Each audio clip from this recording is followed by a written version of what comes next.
Hey, folks, welcome to the 8:30 Live, still at 9 p.m. Good news. Unlike the past couple of days, there's actually some news to talk about. Lots of things happening in the world. Well, actually, not that many things, but definitely things for discussion. But first and foremost, I don't know if folks have been trying to go outside to catch the comet Neowise.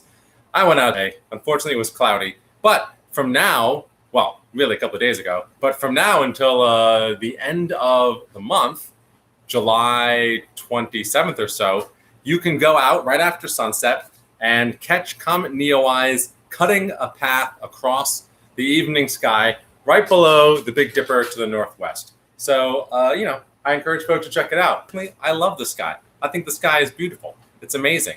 It's got all the stars and stuff. Hey, the last few streams have been a joke. We demand consistency. Dorian, you weren't here asking questions, but I just said there's things to talk about tonight. So we're going to go at it. The last couple of days, there's just been nothing going on. What can I say? And also, people have not been engaging because there's been nothing going on. Also, my hair is just, you know what? Look at this. My hair's finally gotten long enough. I mean, I'm like, I need a haircut, but my hair's finally gotten long enough to pull a bunch of it back into a top knot. So tell me what you think, friends. I've got a really high hairline, but my hair is wet, so it's a pain in the butt. That looks so fucking dumb. Oh, well, it's not a kid's show, but anyway. Let me know what you think. It looks ridiculous. I have such a ridiculously high hairline, and it's not helped by the fact that I've got these poofs over here. Oh, I'm taking it out, but it's so much more comfortable. Legitimately. Simon. Hi, Simon. All right, we got a bunch of people watching. Let's get to the things that are interesting. First, I want folks to know the following thing about American government. Thanks. Simon, usually you're so positive. Thanks for letting me know you think it looks stupid. First, I want folks to know a few things about American government. And first and foremost, Georgia's governor, Kemp, issued an order, basically that comes down from the state, telling cities that they cannot, that they can't require masks, right? So he's banned the requirement of masks in all cities in Georgia. And people kind of flipped out about this, blah, blah, blah, states' rights, so on and so forth. First off, states are in the Constitution. Cities and municipalities, not in the Constitution. States have rights. Cities and municipalities do not have rights. They are creatures of the state. So New York City, for example, there's this concept called home rule, which is the list of things that a city is allowed to govern itself. So New York City has limited home rule. In fact, there's always a huge fight because New York City has very limited home rules. For example, it cannot levy its own taxes without approval from the state government. It cannot control its own housing stock. It can control the land with zoning, but it can't control rent stabilization or any of the rent control laws. It cannot control its own transportation infrastructure. So when a state government comes in and says that a city can't require masks or can't do anything, it's totally within its rights. The New York State legislature and the governor could at any time just be like, you know what, we're dissolving New York City. It doesn't exist anymore. They have no government except for the state government. And the governor could run New York City directly. Totally legal. In fact, Michigan did this in what I thought was a tremendous display of dictatorial fascist tyranny. But the governor took over Detroit and appointed an emergency, appointed an emergency mayor. It was a friend of his, and he just appointed that person to run Detroit. They did the same thing in Flint. So, yes, a state is totally within its rights and powers to dissolve the democratically elected government of any municipality within the boundaries of that state. So, again, Governor Kemp can tell all the cities in Georgia you can't ban masks. It sounds ridiculous, but it is true. You are entitled to no democracy more local than your state. Everything else can be a dictatorship. But you get to vote for the state government that imposes the local citywide dictatorship, right? So that's the thing. And this is because, again, in the Constitution, only the federal government and the states are recognized, which means that only the federal government and the states have any standing under the Constitution. Okay, so I just want to get that out there because I feel like that's a really, really important concept of federalism, and a lot of people just don't know that. And so the more people who know that, the better off we'll all be. You look like a samurai with your hair back. Yes, I do look like a samurai. Now, when my hair dries a little bit, I'll look even more like a samurai because all this stuff won't be flattened down. But I'll just have to wait, okay? I understand that it looks stupid. It makes all of us sad. Dorian Key, did you hear about the tech CEO who was just, of course I heard about this, who was dismembered by a chainsaw at his condo in the LES? Do you think this is a good example of the increasing violence and crimes recently? No. I don't think it's a good example of the increasing crimes and violence because it's a totally bonkers thing.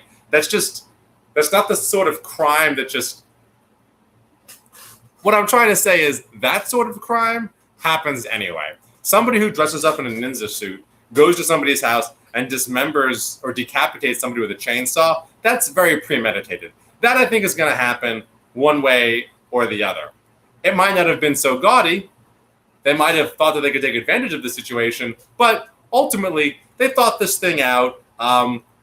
And in a situation like that, the odds of the police responding any differently, based on the neighborhood, based on a couple of other factors, I think is pretty low. It's not like it was some shooting. This person cut somebody's head off and then just walked out of the building and nobody knew. So New York is just home to some crazy things. I do think it has to do with some of the more macro instabilities that are going on, perhaps.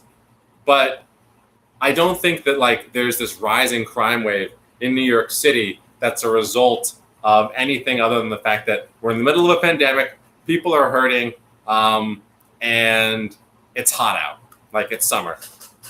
Crimes always rise in the summer. Simon Sachs, while the state may have the power to make that rule, it's just not rationally related to public health. The judge could order the governor to come to an agreement as a remedy until the decision is overturned. It's true that you could sue for an injunction, but so the governor, I think maybe one could argue that a governor can't unilaterally do this. I would say that if that rule had actually passed the legislature, there'd be no two ways about it, and a judge couldn't really do anything because these policy decisions are really the prerogative of the legislature and the executive. So a judge could order them to come to an agreement as a remedy, but I don't think you'd actually get that decision overturned. It depends entirely on the Constitution of Georgia and how much power is allotted to the governor. I will say, however, that the governor of Mississippi, another Republican, Tate Reeves, recently he went on a tweet spree yesterday, in which he ran through the numbers and told everybody to wear masks. He basically was like, I hear a lot of people talking about herd immunity. Well, in order to get to 40% infection, and experts say you need people generally, models say you need 80% of people to be infected and develop resistance in order to achieve herd immunity. But even if you said it was 40%, the number was 40%, then Mississippi would have to have 3,000 people catch coronavirus, test positive every single day for over a year. And already they're at something like 1,000 a day, and their hospital system is completely overwhelmed. He was basically like, herd immunity is not a viable solution. Please wear a mask. And I can only imagine he's about to lose whatever re-election he's got coming up, because he may be a Republican governor, but that dude just calls for masks in Mississippi. I wouldn't be surprised if they just showed up and started trying to shoot him. I mean, it's absolutely ridiculous. But I did hear a really fun thing where in which one person who did not wear a mask was in a store, and an attendant asked him to put a mask on, and he tried to assault her, as non-mask wearers are wont to do. And some other employee came up and pepper sprayed the hell out of him. And look, you can't just assault people. I don't know why people think this is okay, but whether somebody is a protester on the street or a worker in a convenience store, you can't just assault people, and there should be some consequences for this. There is, self-defense. So I'm saying let the convenience store people carry pepper spray. Let them defend themselves when folks are violent about not wearing masks. But that being said, there was another instance recently in which somebody just pulled a gun. So you don't want to escalate situations like that, I suppose. It can get quite dangerous. But just the vitriol around this, it's inexplicable. I really cannot understand why people feel so strongly about the masks. I mean, I read, I watch videos of them explain themselves, but it just doesn't make any sense. Particularly the folks who are like, oh, well, the carbon dioxide's bad for me, or it's dangerous to wear a mask. How do they not know that people wear masks all the time, all day long? Unbelievable. Dorian, do you think Trump firing his campaign manager is a game changer? No. Trump won last time on a strategy, on a digital strategy. I think him elevating Brad Parscale was probably a smart move from the outset, really. And then he happened to have this cult following that through micro-targeting and Cambridge Analytica and what have you, was able to draw out a very devoted following. And he benefited from a couple of other factors, such as a press that ate up everything he said because it was so outlandish, people who went to his rallies just to see what was going on, constant controversy, and of course, the fact that Hillary Clinton was not a great candidate. And I should mention as well that Cambridge Analytica, the data that they used in their digital campaign wasn't just to find Trump supporters or bring out Trump supporters, but it was also used to serve voter suppression. It was the digital ads they ran were also negative on Hillary Clinton, negative on Democrats, so that voter turnout amongst blue voters would be suppressed. So Trump's strategy this time, which was really to have the digital lead, I thought was probably pretty good.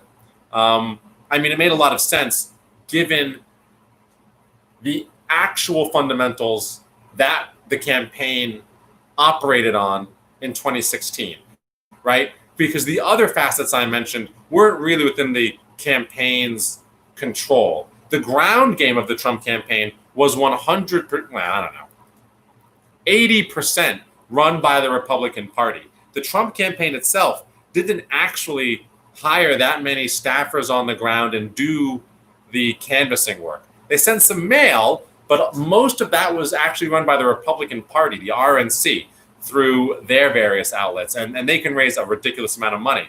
So, the Democrats were really far behind in that regard, having the DNC step up and take an active role. And there's an article about this, and those of us in the Democratic leadership really had it out about whose role it is to govern the Democratic Party, what the Democratic Party is supposed to do. Activists like me are the party should be more engaged in listening to and enfranchising voters and thereby drawing them out. Others felt strongly that the party was the campaign is meant to do these things and people should have fallen in line with Hillary. There was a lot of blaming of Sanders supporters. Anyway, I'm not going to go and rehash 2016.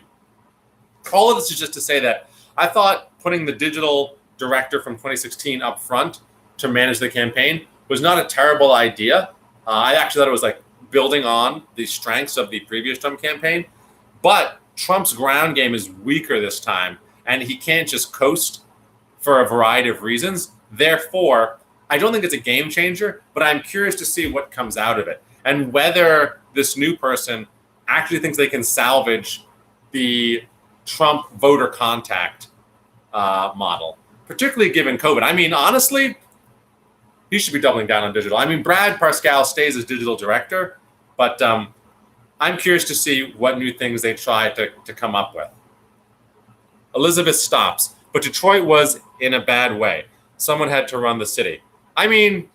Detroit was in a bad way.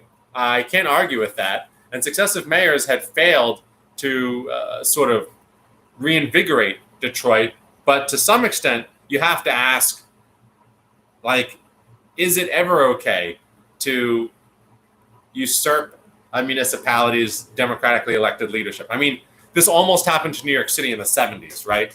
New York City went bankrupt, and there was a major deal struck between the leadership of New York, the state, and the federal governments to bail out the city when it went bankrupt. But saying that Detroit was in a bad way and therefore the state should have taken it over, I think kind of dismisses the fact that Detroit was in a bad way, yes, because of mismanagement of Detroit at the city level, but also because of a lot of neglect from the state government prior. And Flint, in particular, was in distress precisely because the very same governor who took over Detroit and then took over Flint happened to destroy that town by letting his buddies provide the water supply and diverting the freshwater resources to industry. I mean, if anybody can claim that they should be taking over a city because they can make it better, it's not that guy. In any event, I am sympathetic to the idea that Detroit needed help, but I don't think this was the person to do it. The dismembering stuff was done by a hired assassin. The tech bro who was dismembered. So that's an interesting. I don't. As far as I know, that's a theory. So I don't. But it doesn't. It's not inconceivable considering. I read an article that said this guy was like the Elon Musk of the East or the Elon Musk of India, which would mean that he was very wealthy, probably had a lot of enemies, and was a total dick. Cuomo would run New York better than D'Annunzio. I don't know if that's true. Cuomo is quite the micromanager, and I don't know if Cuomo really has the capacity to run New York City and New York State simultaneously. I mean, New York is half of New York State. New York City is half of New York State, population-wise. So, I really think that they could, in fact, be two separate states. That being said, Bill de Blasio is terrible, and I'm not ruling out the idea that Cuomo might be better as governor running New York City than de Blasio is as mayor of New York running New York City. But I really hate Andrew Cuomo for a lot of reasons. But at the same time, de Blasio is completely incompetent. But, Cuomo is malicious. He's kind of corrupt. He's had some corruption issues. He really, really just follows wherever the political winds goes. He's an entirely strong-arm, megalomaniacal kind of guy, and he is extremely good at spinning things. Honestly, for a long time, I still kind of believe this, but I kind of believe that Andrew Cuomo is like a smart Donald Trump. He's completely obsessed with himself. He cannot suffer anybody saying anything bad about him, nor can he suffer sharing any credit. He also, by and large, refuses to admit anytime he's wrong, and he is incapable of not executing on political feuds. He is a grudge-holding individual who believes strongly in political vendetta, and I think that's bad for governance. But de Blasio is entirely incompetent, so I'm not sure how much worse it could get. In fact, I just want to go over briefly the school reopening plans because the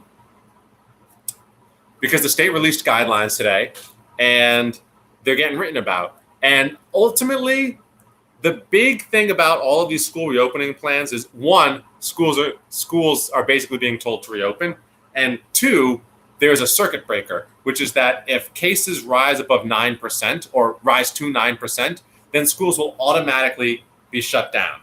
Now, in order to prevent schools from becoming hotspots, there are a lot of recommendations, which will require a lot of money. And as we've been over many times, We are currently in an economic downturn, and tax revenue is in short order, particularly for the education department, which we're not actually seeing tremendous cuts in New York City's funding of the Department of Education, but we're also not seeing any additional resources because of the budget shortfalls to compensate for some of these new unfunded mandates. Furthermore, we can expect state level cuts, and about 40% of New York City's education department comes from state money.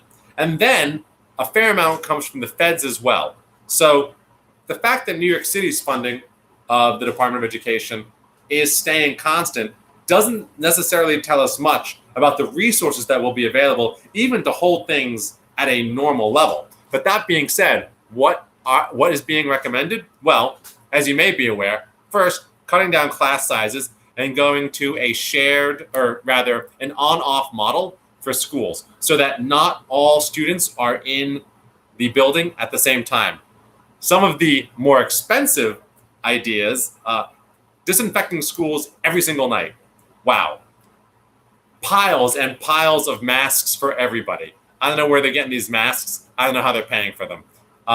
Dividers between all the desks, dividers in the lunchroom, basically just dividers all over the place. Being required to transport any child who needs transportation, but also reducing the number of students on a bus. I mean, these are like, what are you going to do? Double the bus fleet, or have buses make 2 trips? Like, how is this going to work out? These are, those are the big ones. I think are and of course, all the PPE in addition to masks, the hand sanitizer. There's just so many things that are being foisted on schools and no resources being provided for it. Oh, yes. And of course, how can I forget? For students who don't have access to the digital tools they need for remote learning, to provide those to them. Now, it's true that when coronavirus first hit, the Department of Education issued some, I think, 300,000 iPads to students around the city. But ultimately, it's a tremendous undertaking, a true financial hurdle to provide the resources that that the New York State Department of Education is recommending every district undertake. Now, mind you, New York City is the largest school system in the entire country.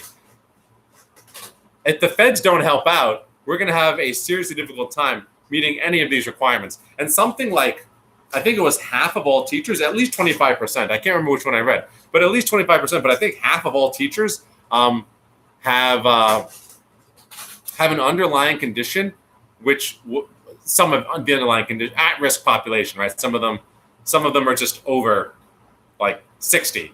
But like something in the northwards of a quarter of all teachers, maybe even half of all teachers, have a condition that would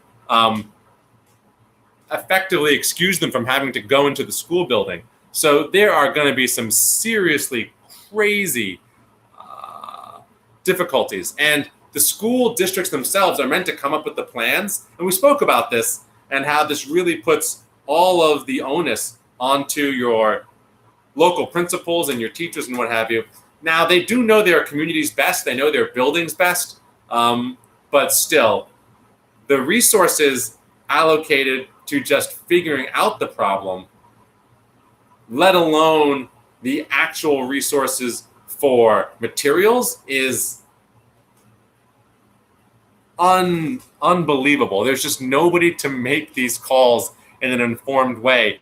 Everybody in the school system is already doing double duty. I don't know. I don't know what the government's thinking. They're thinking they can't raise taxes, and which they could, honestly. And they're thinking that there's no more money, which there is. And they're thinking that it really should fall on the feds, and it should. That part is right. But, a tax increase on folks who are sitting on wealth right now, as opposed to the folks, not necessarily taxing income, particularly from those who are working and just making it by in the pandemic, but taxing multi-millionaires. A surcharge for the next 2 or 3 years, I think, they could weather and would go a significantly long way to alleviating some of the pain that we're about to experience. By the way, speaking of pain we're about to experience, 1.3 million people filed for unemployment newly this month. This economic crisis is deepening. People feel perhaps that the pandemic is lightening because they're becoming accustomed to how things are. But the chaos of the schools is only proceeding and only indicative of the chaos that's racking the economy generally and the extreme difficulty that is going to hinder economic growth as people realize that there's not going to be reliable daycare for every child and people are not going to be able to get back to work regardless of what phase we're in. And like, the government should just be taxing the richest of us right now, even if it's not an income tax, even if it's on wealth or financial transactions or second properties, whatever it is, because we need a windfall at this moment to do a medium amount of investing so that we can have a successful future. Right now, the government's obstinance to raising funds is crippling its capacity to address any of the addressable medium-term concerns such as PPE and professionals to devise and execute hygiene plans that are going to keep the economy closed no matter what wishful thinking we might have. It's absolutely bonkers that nobody is talking about raising taxes for the purpose of investing in an economy that works. It makes me so mad to think about because it's so obvious. Why is nobody saying this? Why is nobody doing it? People are caught up in their little loops about like testing and tracing, and those things are all important, and we should have been doing them for months. But like, if you want to reopen the economy, if you want this to ever proceed and go beyond the moment that we're in without having a vaccine, which is just some panacea way off in the future, we need money to invest in plans and professionals and PPE and supplies, because those are the only things that are going to allow physical places to be restructured and safe. It's just, why is this? It just seems so obvious. And the government is just like, yeah, well, we got to cut all the budget. It wouldn't make sense for us to raise taxes. What would we even spend the money on, really? It's like people don't have a concept of investing in the future, right? They just are like, well, the government functions as it is. And, we're going to have some budget cuts. And then we're just going to cut back on services. And there's no real need. People will eventually just get back to normal. It's just going to happen because people will stay home, will quarantine, they'll wear masks, and the viral infection rate will go down. But if you don't take the precautions to reconfigure all of your physical spaces, the HEPA filters that Andrew Cuomo is requiring of all the malls, for example, like if you don't spend the money to do that, or people cut corners, you're just going to have spikes. And as we said at the beginning of this, a spike that reaches 9% will automatically shut down all schools again. And New York City is not even in phase 4, mind you. So I am really disappointed with our elected leaders. Anyway, let's take some comments. Why did Novavax, an untested pharmaceutical lab, get the $1 billion contract from the federal government when they are new and never delivered a successful product before?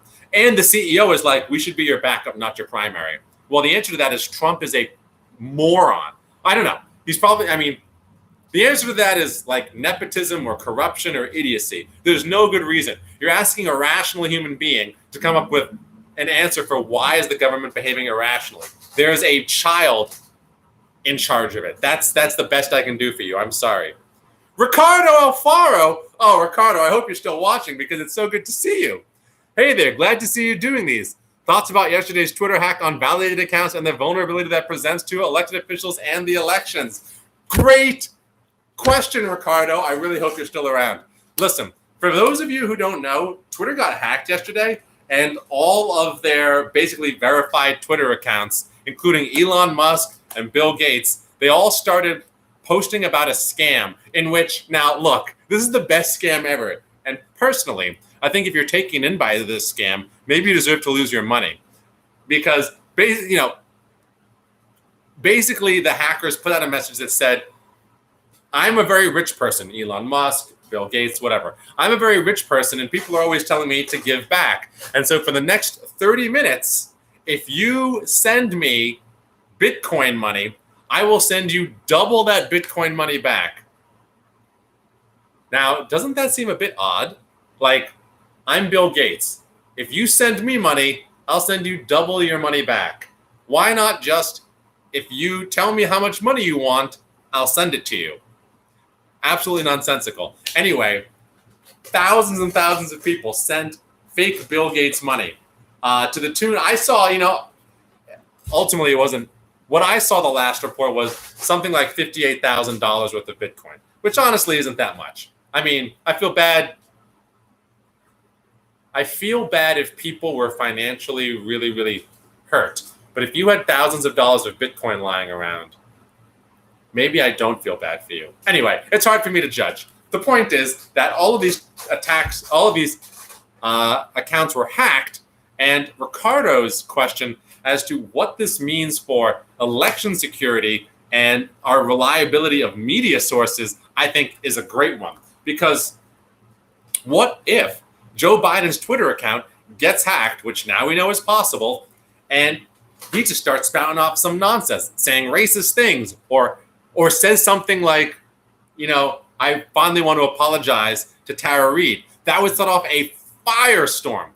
I don't honestly know what would happen if Donald Trump's account got hacked, because what could somebody make up to say that is more ridiculous and more inflammatory than his everyday tweets? Maybe something like, I actually am a Russian spy, but then people know it's a hack, right? Like Donald Trump, there's that thing where I forget what the internet rule is, but it's like the point where something is such a parody that you can't tell whether it's a parody or it's sincere. Donald Trump just like lives in that zone. You can't tell if what he's saying is a parody or sincere. And so if somebody hacked his account and tried to create a parody tweet or some outlandish thing, how would you know it wasn't actually Donald Trump? And because you can't tell if it's actually Donald Trump, and we're all inured to the fact that he's a lunatic, it will have zero impact on people's perception of him. But I actually want to talk about something we've spoken about before, which builds on Ricardo's Twitter question, which is deep fakes. So there was an article that came out yesterday about how machines are getting even better, and we've spoken about how good they're getting, even better at mimicking human face and manipulating the features in a way that is believable to humans. And my friend, who's a techie person, posted that up and was like, I predict that by 2020, we're going to have deep fakes of politicians doing and saying crazy things, and people are going to not going to be able to tell whether it's real or not, and they're going to lose their minds. Which I think it's such an incredibly dangerous situation. Technology, I think, is really progressing at a rate which defies at least our society's capacity to cope with it. Automation, deep fakes, hacking, the places on which we rely for official information and even our livelihoods are rapidly being undermined or displaced by technology.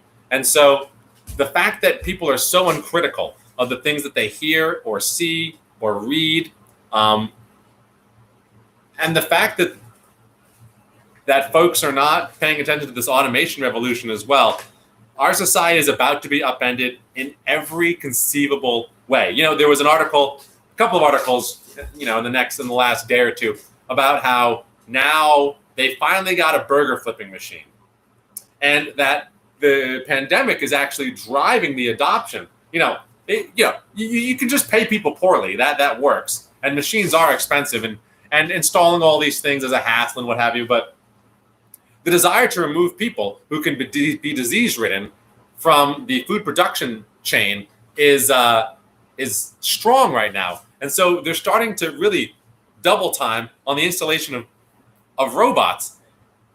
And that's the last thing we need right now. The last thing we need is the destruction of a class of jobs being accelerated in an economic downturn so that there are fewer jobs available, putting, one, downward pressure on wages, but also creating a rent crisis, which will lead to a homeless crisis, which will lead to a permanent drag or a long-term drag on the economy as people are incapable of participating and lose skills from long-term or medium-term unemployment and become unemployable as a result. I mean, these are pretty well-known economic trends like that result from unemployment. And during a recession or depression, these things are exacerbated.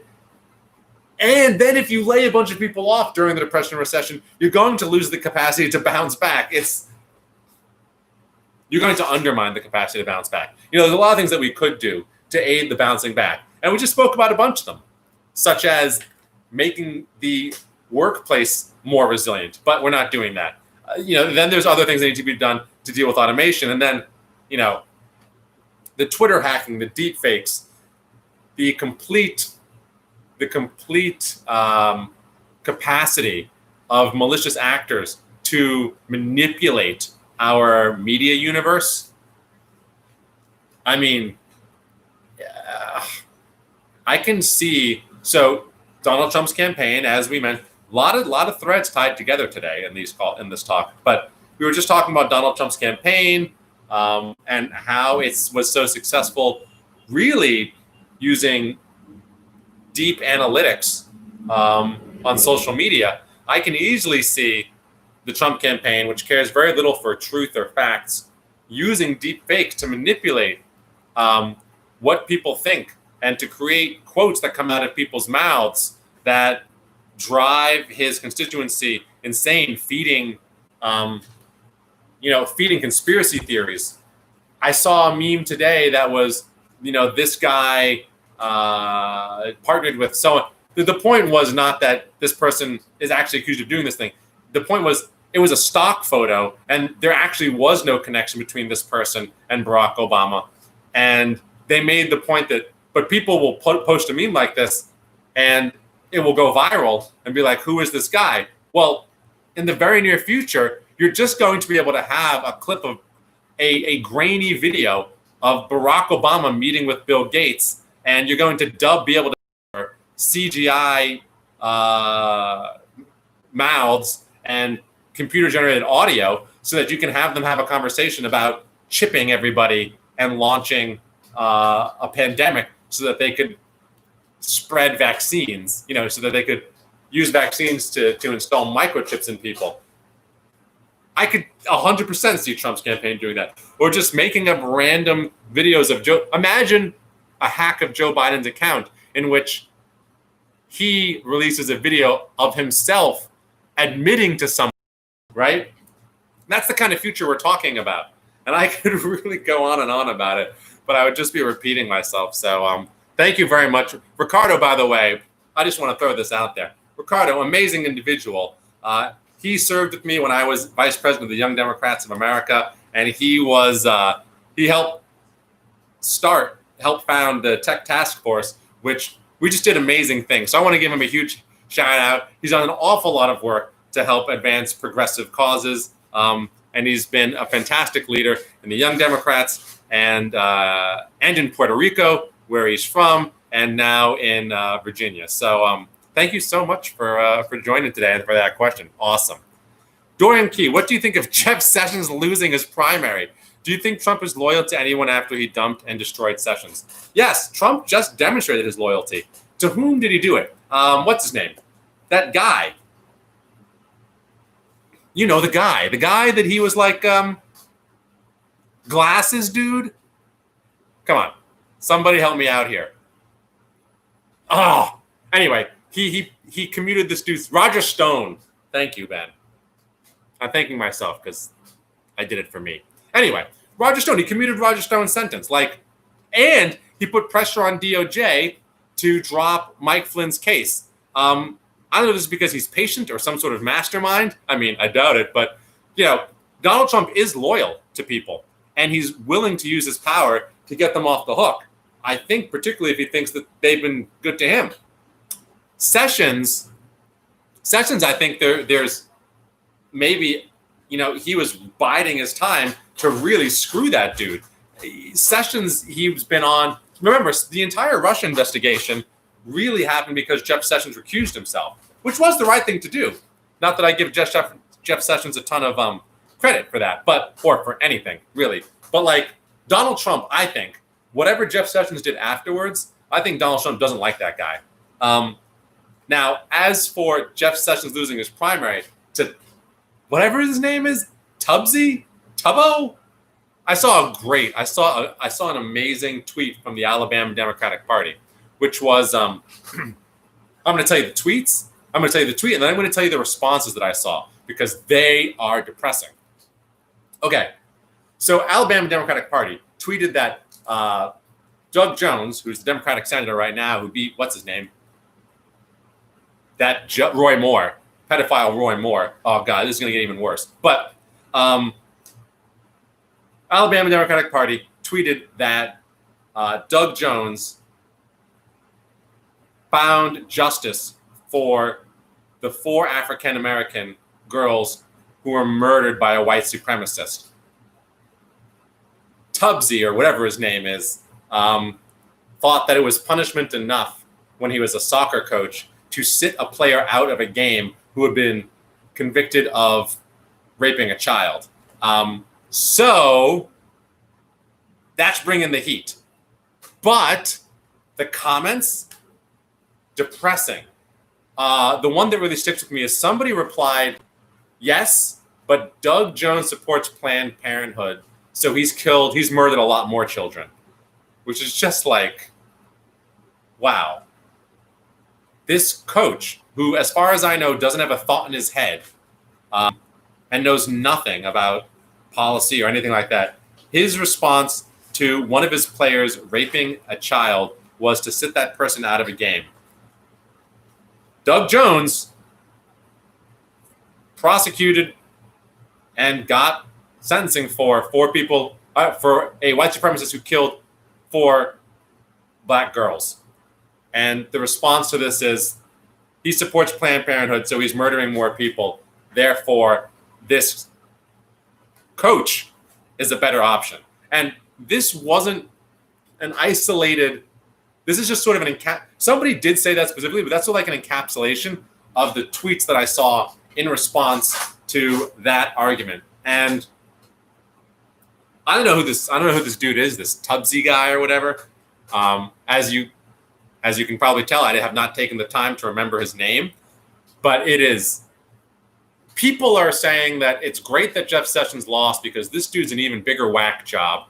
And so Doug Jones is a better shot at winning.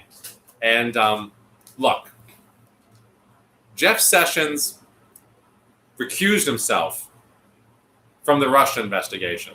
Somewhere in that little elf's heart, he knows what he's supposed to do to uphold the democracy and what is proper. Whether he would shift that or change that because of where things have gone culturally, I don't know. But at one point he knew. If this dude wins, if this guy beats Roy Moore, I am tired of people saying, I'm glad we got the crazier dude because it gives us a better shot at winning. Donald Trump is president of the United States, people. This is a supporter of QAnon conspiracy, and we've been over the QAnon conspiracy theory. And by the way, they are just so happy with all this Ghislaine Maxwell stuff because it really bolsters their worldview. And I'm not saying that they were wrong about the fact that there's huge elite pedophile rings. Obviously, that's true, but they're also nuts for other reasons. But like, a QAnon conspiracy theorist won a Republican primary for Senate in another state. Like, it is dangerous. And the thing that I want to be clear about these QAnon folks, these Trump diehard people who either buy into QAnon or buy into the general thesis of Donald Trump is the savior. Like QAnon, again, does have this worldview of that the elites are these awful, terrible people, and there are these pedophile and drug smuggling rings that they're all a part of. And some of these things are true, unfortunately. But a huge part of the QAnon conspiracy theory is that at some point, Donald Trump, who was elected with the support of the military to take out these elite, is going to start killing them. That you're going to see them all start dying, and that it will be because Donald Trump has finally cornered them. And I'm sure the Ghislaine Maxwell stuff, they're salivating at the mouth to see what comes out. I mean, honestly, I am too, but for different reasons. Like, I think these people need to go down. But the scary part, I think, obviously you can be very supportive of taking in Ghislaine Maxwell, getting her to give up the goods, and then prosecuting all of these people who are part of this I don't know, abomination. But the QAnon folks and the people who really, really, really, really are into Donald Trump, like this Tubbs guy, they would be extremely happy. And it's part of their agenda to have Donald Trump start extrajudicial killings of his political opponents. Because his political opponents are these elite who are, by definition of opposing Donald Trump, involved in these conspiracies. And they want to see those folks just killed. That's part of the plan. And when you have people elected to the Senate or the House or really any level of government ever anywhere who believe that the President of the United States should be able to direct the killing of individuals without evidence or without trial, you're in a bad place. So I'm terrified that these people are going to win any number of elections. Dorian Keefe, why is Russia trying to steal vaccine data from the Western pharmaceutical labs? Because they have no money and they have no capacity to do any of their own original research. Also, Russia understands that the coronavirus is real and that it's bad.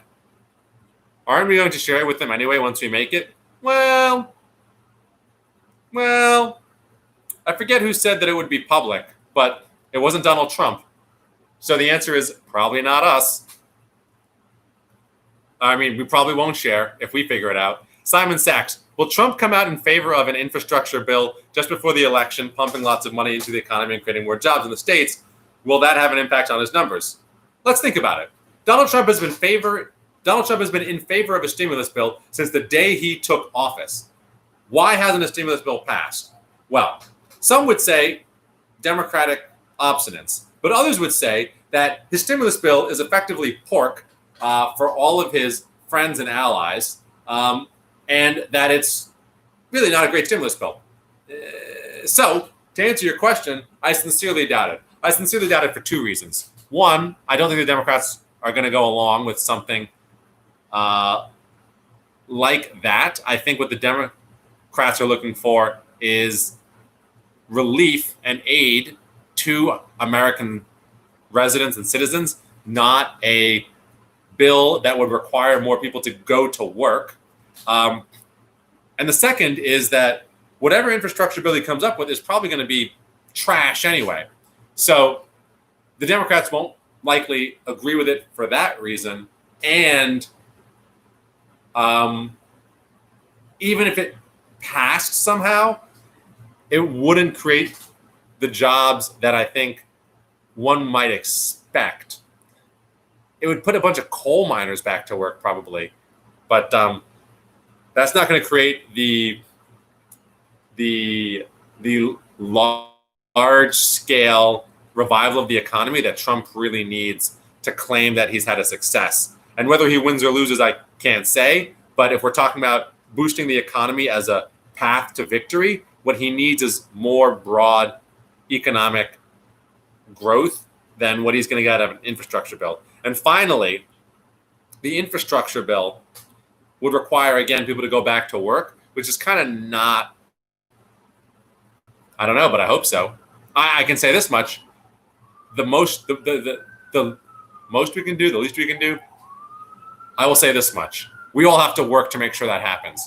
Sitting on the sidelines, and I don't just mean voting. I mean making some phone calls, sending some postcards.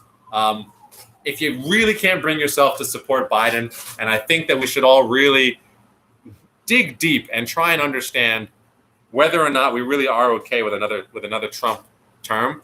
If you really can't do it, at least doing it for some Senate candidates, some congressional candidates, and some legislature candidates. Because I want to remind folks, it's 2020. The folks elected to the state legislatures throughout this country this year are going to control redistricting. And redistricting is going to control the national dialogue through gerrymandering of congressional seats and state Senate seats and state legislature seats for 10 years. So please don't sleep on the down ballot races. Dorian Key, why do you think TikTok is a risk just because it's owned by a Chinese parent company?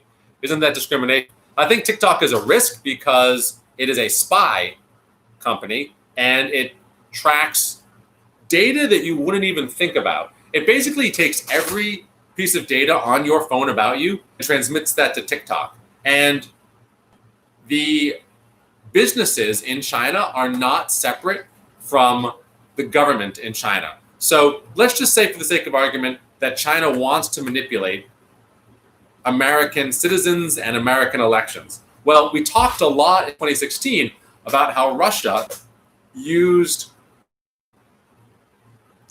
and Donald Trump used sophisticated data models and troll farms to instigate negative interactions on the internet, not just to promote Trump's message and make it seem like he had outsized influence. A lot of his followers are bots. It came out, actually, a study showed that about half of all Twitter accounts that are tweeting about not wearing a mask are fake.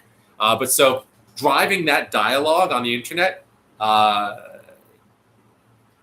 is something in which foreign governments have already invested in. But the most impactful way to do it with limited resources is with data about users and targeting people who are susceptible and either encouraging them to take one action, like vote for Donald Trump or support Donald Trump, or, as we mentioned earlier, to do voter suppression and feed them information, maybe negative on Joe Biden, like Joe Biden authored the crime bill, Joe Biden is racist, so on and so forth, that tries to narrow the gap between Joe Biden and Donald Trump on a personal level so that people decide just not to turn out and vote.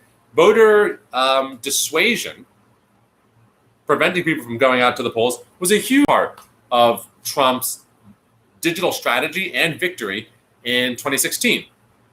So having every personal data point conceivable about an individual in the United States, whether they're a voter, whether they're likely to vote, what they care about, what buttons to push to make them take actions, that is something that China could take from TikTok pretty easily and put to nefarious use, manipulating the American electorate and our discourse in this country. Open discourse is very important for democracies in the United States, but our level of digital literacy is so low that it is being used against us. And we had a whole conversation about that just earlier in this live. Do you agree with the U.S. decision to ban our high-tech companies from selling to Huawei? Do you think Huawei is a real risk? Yes and yes. Huawei, listen, look. The Chinese government is not an ally of the United States. And in fact, I think it is interested in seeing the relative decline of America's influence. There are already limitations on the export of technology that has military use to other countries. And I think we should be reviewing those to find technologies that might not be for military use per se, but have applications for intelligence gathering, for counterintelligence, for developing psychological profiles, these aren't military hardware technologies, but they are technologies that can be used to very, very detrimental effect in a psychological operation or a psyop. And then, of course, we have our cyber security weaknesses and technology to prevent or to impede other countries from catching up to our cybersecurity and cyber assault capabilities. Now, Huawei has moved very aggressively into the mobile phone space and a lot of other hardware and software spaces and 5G. And I think it would be very, very bad to allow a large segment of the American digital infrastructure to be on hardware and software that's ostensibly or practically controlled by the Chinese government. Because again, while one can argue that in any country, the government has the capacity to force companies to hand over technology, information, control over their systems, that is not functionally true here in the United States. The government needs subpoenas and warrants to do these sorts of things. Companies fight successfully in courts to have the rights to keep their user data secure and their technology free from government intervention. And there have been many, many cases about this. Apple being a leading voice in allowing users to encrypt data and not building in backdoors. Now, I think we have a real problem with private entities spying on us. And I have a huge, huge problem with that, not least of which because it often gets turned over to law enforcement anyway, like the Ring doorbells, which are essentially 24/7 video recordings of everybody's life in a neighborhood. And when you have Ring doorbells on an entire community, it's basically a panopticon, a true dystopia, and that gets shared with law enforcement. And you have corporations that have unprecedented access to your personal lives and your personal thoughts. But that is nothing compared to the fact that if Amazon were a Chinese company, there wouldn't be a question as to whether the Chinese government could just constantly surveil everybody through the Ring network. You wouldn't need warrants, you wouldn't need any of that stuff. The Chinese government could just do it. Likewise, your mobile phone is only as secure as the legal and technological protections that keep your data from leaking out. For example, TikTok just leaks your data out to a Chinese corporation. But imagine if what TikTok asked for was access to your network controls and your device power. Why, then in an emergency situation, the Chinese government could go through TikTok to shut down every mobile phone in the United States. And then by emergency situation, I mean, warfare situation. The more things that we have on Chinese infrastructure, the more vulnerable we are to cyber assault or cyber attack. And, to some extent, you mentioned discrimination, and it's certainly not discrimination against the Chinese. I think when we think about governments, just like, when people say, I hate George Bush or America is guilty of war crimes, I don't take that as discrimination against Americans. I can accept and understand that George Bush is a war criminal or that he lied about uranium and weapons of mass destruction in Iraq. Likewise, there is no barrier between the Chinese government and its corporations. And as a result, they often work hand in hand to produce massive profits for select friends of the elite, similar to Russia. And as a result, they functionally are extensions of each other. I hope that answers your question. I could go on, but I feel like I would just be reiterating myself. So yeah, I think that we do need precautions against putting too much American infrastructure, digital infrastructure on. It's not even foreign owned, right? Like it's a particular type of foreign owned company where the rule of law doesn't exist, and every facet of the economy is a political tool. Lily, your description of Cuomo reminds me of Mean Girls, the movie. Like, I'm a mean girl or he's a mean girl. Deidre Levy, there are tremendous cuts in NYC's DOE. I thought that they agreed not to. They basically held the budget stable at whatever it was before. They didn't make massive cuts. But you would know better. Please put in the comments. Tell me if I'm wrong. But I really thought the city council passed a budget that did not make huge slashes to DOE. Although they did move, the responsibility to pay for all of the security in schools from NYPD to DOE, which was like a couple of $1 million of then diversion of their uncut but still not what's the word I'm looking for? Oh, my words are so good. Why can't I find the word? Basically, it just transferred more burden to the Department of Education without giving them any more funding for it. So that's a problem. But yeah, if they had a big slash, please let me know. I hate being wrong, but I'm open to the idea. Dorian, do you think the U.S. should impose travel sanctions on all members of the CCP for its recent actions on Hong Kong? Sure, why not? Wait, all members of the CCP? That's like 5% of China's population. I'm sure some of them are here right now. But yeah, sure, why not? I don't know. I would need more information to make a decision like that. Elizabeth Stops. NYC Education Department should also be overhauled. The public schools are a horror. Nobody with money sends their kids there. I know some people who send their kids there and also have money. And I went there. And I guess it depends what you mean by money, but my parents weren't poor.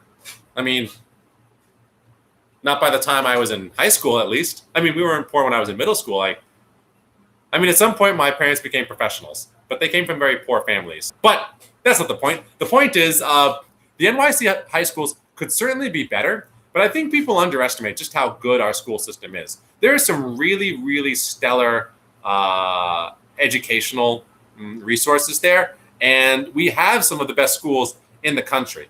What we also have is an incredibly segregated and inequitable or unequal school system across districts. So I certainly agree that the system could use an overhaul, but what it really needs is more funding and more resources. And some of this honestly has to do with the fact that the state was in violation of a court order mandating it to give us billions of dollars for over a decade, I think. And we only recently got the first, tranche of that in the budget that was passed after the IDC was thrown out. Of course, now we're going to see cuts again. But, the New York City public school system, for what it is, I think, really manages. It's a tremendous struggle. And we've had good leadership and bad leadership. And, of course, it could be and needs to be better. But there are highlights as well as lowlights. Deidre Levy. Elizabeth Stops. There's a broad range of students that attend my school. Families with money and families that live in shelters. Diversity makes schools better. What about the UV light theory of disinfecting places? Yeah, so UV light definitely works. It would be great if we had big UV flashlights. I think it would make disinfecting a lot easier. Certainly easier than, say, power washing everything or trying to wipe things down. That's an awful lot of manual labor. UV lights, I think, would be the way to go. That's a good point. But still, those aren't free. They're not even cheap, I don't think.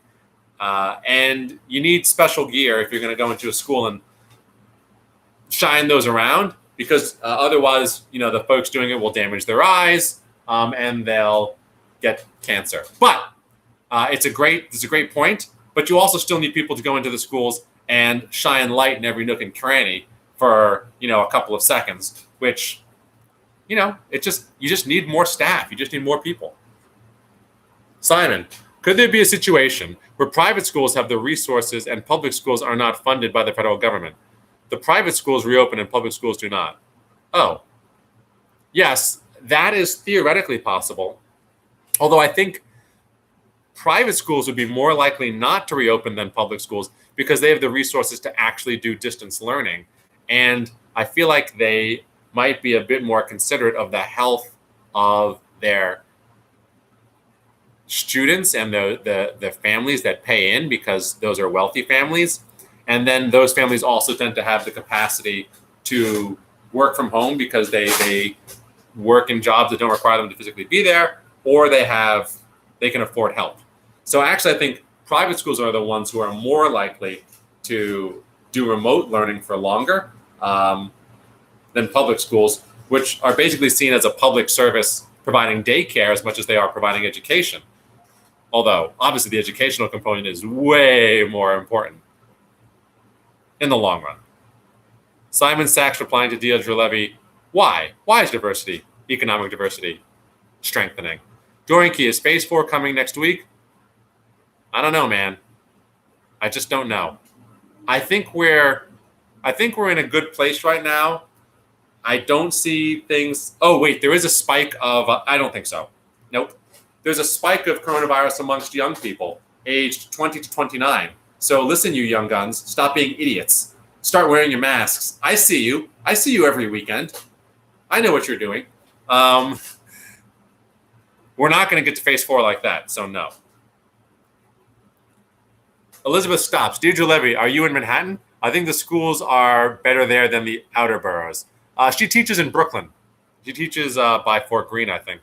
Oh, she replied, I am teaching in Brooklyn. I've taught in every borough except Staten Island. When I taught in Manhattan, I was teaching kids that were formerly incarcerated from Rikers, and the school felt like a prison itself. So there are a lot of factors that impact schools, not just neighborhood. Tony, if Trump's Twitter were hacked, how do you tell the difference? Exactly. It's like the Turing test. Yeah? If you don't know what the Turing test is, look it up. Also, Alan Turing, amazing individual. Ooh, watch Imitation Game. Anyway, brilliant. Father of artificial intelligence, really. Father of modern computing. Happened to be gay during World War II, and even though he was a world hero for creating the machine that cracked the Enigma, cracked German code, he was basically sentenced to castration, chemical castration, for being gay, and then killed himself. So, that's bad.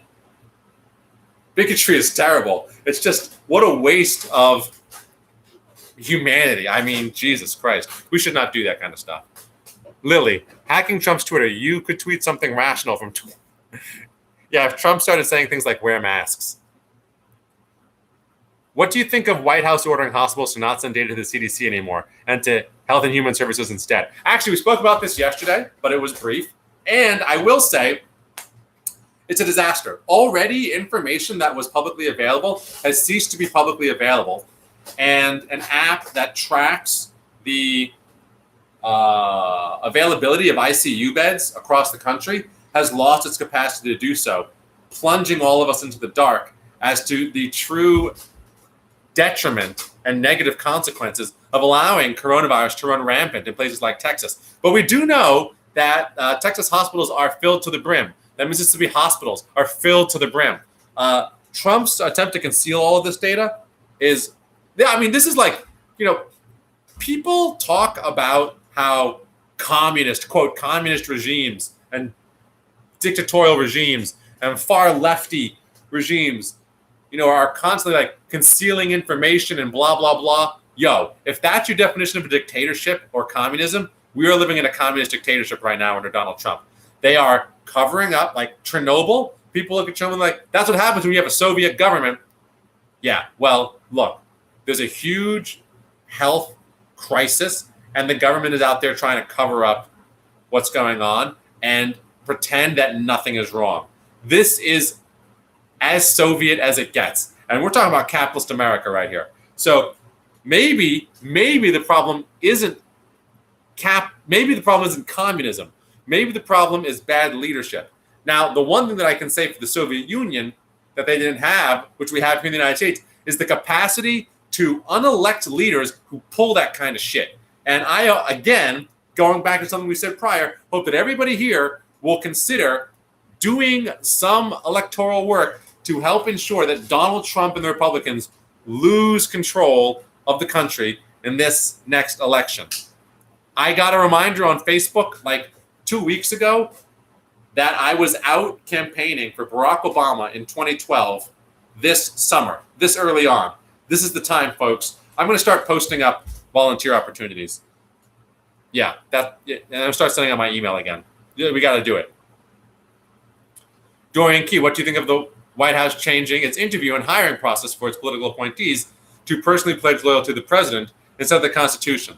I mean, you don't have to pledge loyalty to the Constitution to work for the president. That's a military thing and like a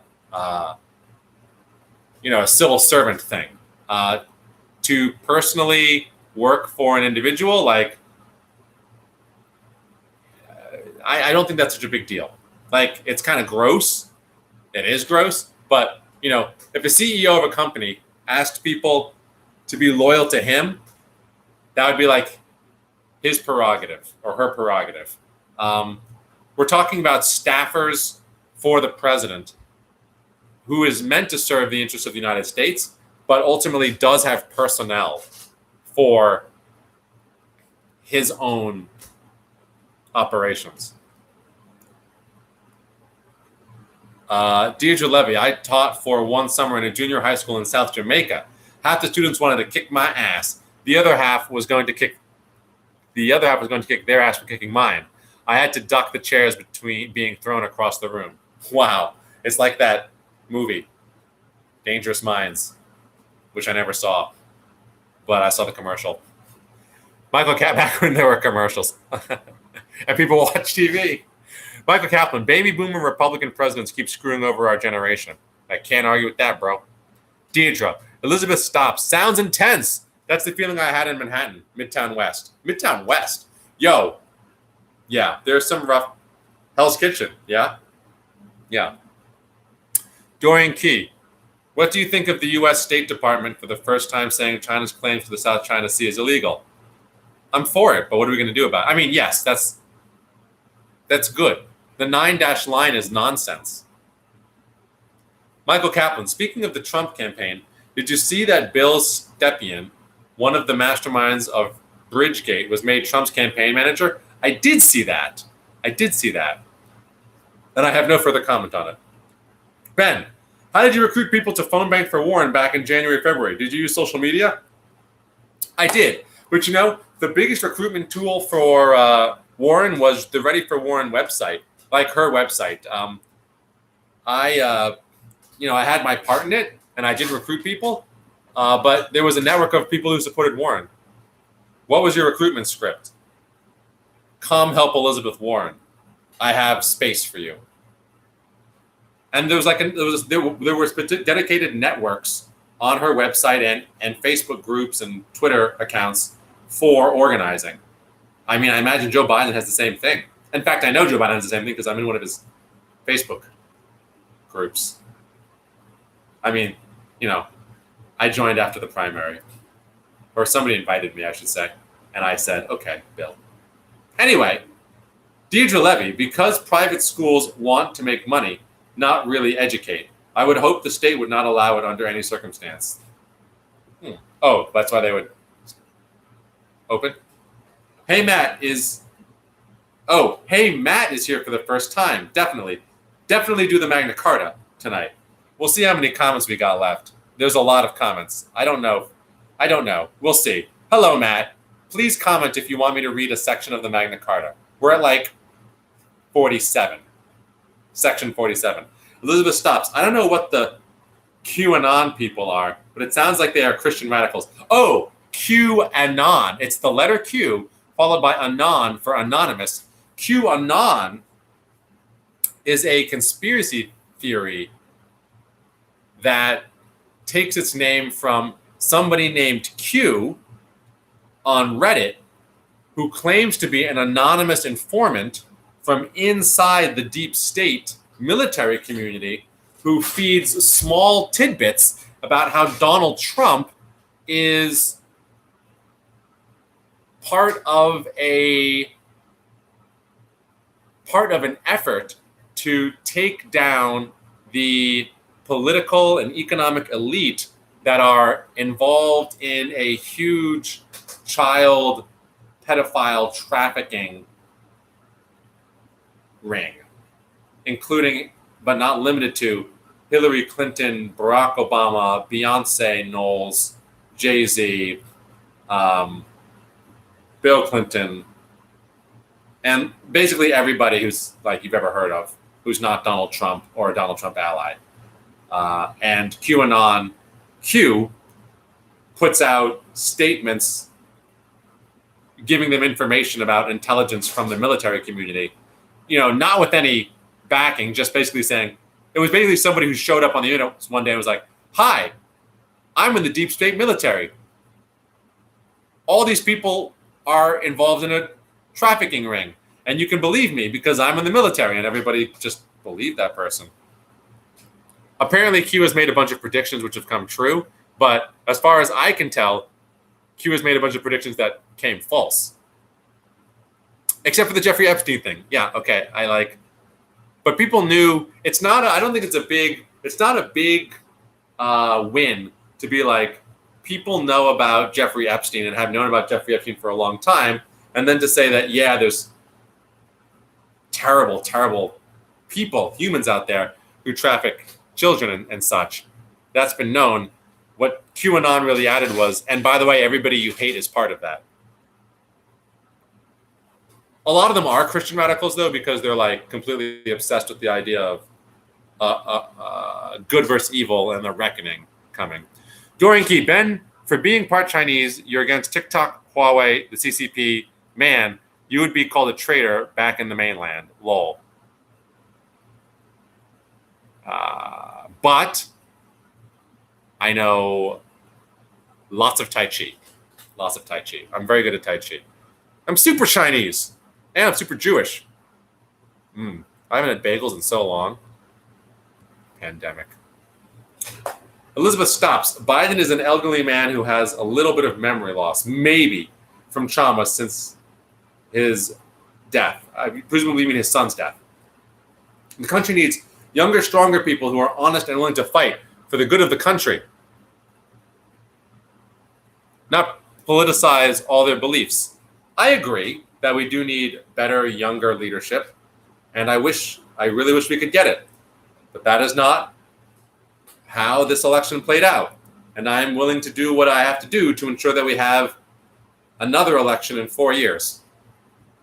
I agree with you about China not being friends with American society, but they are communist, aren't they? Well, I have this debate a lot, but I don't think they're communist. They're state capitalist, but the nuances of economic practical delineation, aside. Yeah, they call themselves communist, and the United States is generally not taking kindly to communists for some time. Dorian, do you think China could beat us to Mars because of a lack of funding for NASA? Yes. What happens if China decides to claim the whole planet as theirs? How will they stop anybody else from landing there? Like, nobody's got the resources to put an army on Mars. So, and they're not going to declare war on the United States on Earth because we don't acknowledge their claim to Mars. Like, it's meaning. Like, Dorian, I think you need to think about more often. I would just ask you, when you ask questions, think first about the practical realities of enforcement, right? There's no way for them to enforce that claim. Like, who cares? But they could beat us there, but it's almost meaningless. That will never happen, says Elizabeth. They did cut teachers' choice. Yeah. But that's not a huge cut to the budget, but they cut teachers' choice. But anyway, they cut teachers' choice. Teachers were given $250 each year to buy materials, and now they can't. That allowed me to buy paper and pencils. Now IDK, what's going to happen? If we can't afford pencils, how are we going to afford all this prep for reopening in the fall? Yeah, boom, exactly. I don't know if you were here when I went on a huge rant about how there's no resources for all the resources schools are supposed to have, but It's a disaster. But yeah, cutting teachers' choice is such a rude thing to do because teachers already are expected to provide their classroom with materials, and now it has to come all out of pocket. But yeah. Also, not sure if they are filling positions that they would usually fill for the upcoming school year, since principals' budgets are very tight due to cuts. What is the best email to reach you? Asks Simon. Ben@benjaminyee.com. Yes, I am still on and listening. Cheers. I'll call you later to catch up. Keep it up. Thank you, Ricardo. And man, I had asked Ricardo to comment like a long, long time ago, like an hour ago. So I wonder if all of these comments were like an hour old and I just got through them. In any event, here's what's up. I've been at this for now an hour and 20 minutes, and I'm hungry. But luckily I did the cooking already. But now it's time to eat, and we are not going to do Magna Carta tonight. So sorry, Dorian, but we will do it tomorrow, maybe. I hope we have this is a fun discussion. I just want to thank everybody for showing up. I really appreciate all the time we get to spend together. And so thank you for tuning in and brightening up my night. I hope you enjoyed watching and commenting and participating. In any event, if you want to do it again, we'll be at it tomorrow night at 9. Lily, the CCP, translates to Common Production Party. Fascinating. And with that note, Michael Kaplan, do not eat Goya beans. Mike, you watch the program enough to know that I buy Trader Joe's beans. And when the boycott on Goya happened, which I did an episode about, I went and said, you can get your you can get your beans at Trader Joe's, and it's the same price, basically. Anyway, yeah, I don't buy Goya. I've never bought Goya. I have bought Goya like 2 or 3 times because I couldn't get to Trader Joe's. But yeah, no need for Goya beans in this household. Simon Sachs says, thank you, Ben. A lot of fun. Tony Romano says, Dorian goes nuts. Until tomorrow, friends. See you then.